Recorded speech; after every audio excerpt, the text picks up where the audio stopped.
Let's start. Today we will see how to implement the awesome oscillator in the TradingView Pine script. Let's see the code. This is an indicator function with the name awesome oscillator.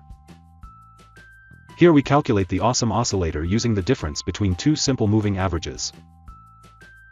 The first moving average has a length of 5, and it uses the average of high and low as its source.